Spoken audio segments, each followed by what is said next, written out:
अशोक चौहान के जाने के बाद कांग्रेस में हड़कंप मच गया है। पार्टी के नेताओं ने आज बैठक की और हालात का जायजा लिया है। बैठक के बाद दावा यह किया गया कि सब कुछ ठीक है। इसी बीच कांग्रेस के नेताओं ने शरद पवार से भी मुलाकात की है।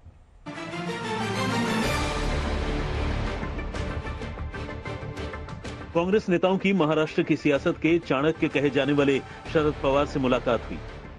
शायद ये संदेश देने की कोशिश भी हुई कि अशोक चौहान के जाने से कांग्रेस का कुछ नहीं बिगड़ा। प्रदेश कांग्रेस कमेटी के अध्यक्ष, इनके साथ हम शरद पवार जी से मिले। हमने महाविकास आघाड़ी के बारे में उनसे बात की है।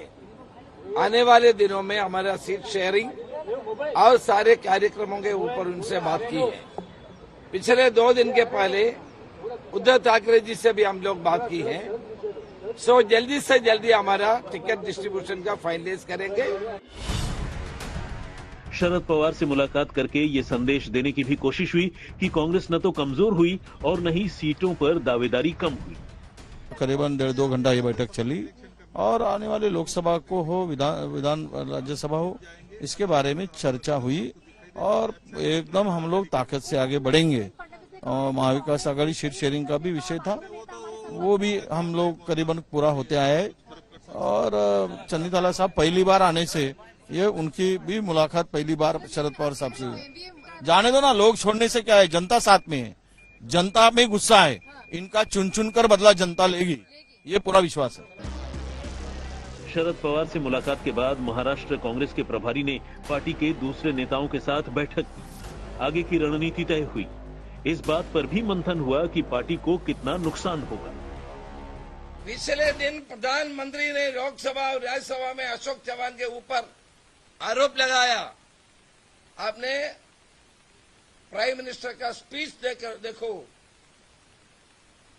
उनके ऊपर प्रधानमंत्री ने सदन के अंदर आरोप किया आदर्श घोटाले के ऊपर। व्हाइट पेपर में भी बोला, प्रधानमंत्री ने बताया, लेकिन वो दल बदल किया, पूरा अच्छा आदमी हो गया, घोटाला खत्म हो गया, उसका सब कुछ हो गया। नेता जाने से फर्क नहीं पड़ता। बीजेपी डरी हुई है महाराष्ट्र में। जो सर्वे उनका भी आ रहा है, वो सर्वे में भी वो पीछे जा रहे हैं और इसलिए एक छोटी कोशिश करके देख रहे हैं, लेकिन उसका परिणाम उल्टा लोगों का सिंपैथी कांग्रेस के प्रति बढ़ गई है और मुझे लगता है कि और सीटें कांग्रेस की बढ़ेगी। चौहान जी जाने के बाद कोई फर्क कांग्रेस पे नहीं पड़ेगा। कांग्रेस बार बार कह रही है कि अशोक चौहान ने पार्टी तो छोड़ी, लेकिन वजह क्यों नहीं बताते। उन्हें पार्टी ने सब कुछ दिया। दूसरी ओर अशोक चौहान कह रहे हैं कि उन्होंने भी पार्टी को मजबूत करने के लिए बहुत कुछ किया। He has become 2 times chief minister. He was become MP 2 times, PCC president, CWC member, 15 years minister. What more Congress party can give him?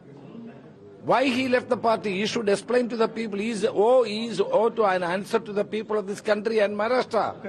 दूसरा इशू ऐसा है कि जरूर पार्टी ने मुझे बहुत कुछ दिया, मैं मना नहीं कर रहा हूँ, पर ये भी सच है मैंने भी पार्टी के लिए बहुत योगदान दिया, जिसके लिए महाराष्ट्र में कांग्रेस पार्टी को निश्चित ताकत मिली, ये भी कोई डिनाई नहीं कर सकता। इट वाज नॉट मतलब ये मैं पर्सनली ऑब्लाइज हूँ पार्टी के लिए, मेरे पार्टी की लीडरशिप के लिए मैं ऑब्लाइज हूँ, बट अचानक अगर तुम मेरे बौछार कोई चीज की करते हो, ये उचित नहीं है। ठीक है, मैंने फैसला किया इंडिविजुअली, मैंने पार्टी को डैमेज करने की कोशिश नहीं की, it was my own personal decision, but मैंने भी पार्टी में मेरा योगदान क्या है वो मेरी नेशनल पार्टी जानती है।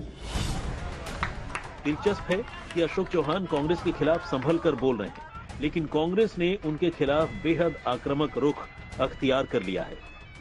अशोक चौहान की बीजेपी में एंट्री से ये बात साफ हो जाती है कि बीजेपी महाराष्ट्र में आने वाले लोकसभा चुनाव में ज्यादा से ज्यादा सीटें जीतना चाहती है और ऐसे में कांग्रेस के सामने ये चैलेंज है कि वो अपनी पार्टी को साथ में रखे। दूसरी ओर आने वाले राज्यसभा चुनाव में जब वोटिंग होती है तो कांग्रेस को यह भी पता चल जाएगा कि आखिरकार सही मायनों में कितने एमएलए उनके साथ है। कैमरा पर्सन सिद्धेश के साथ मुस्तफा शेख, आज तक।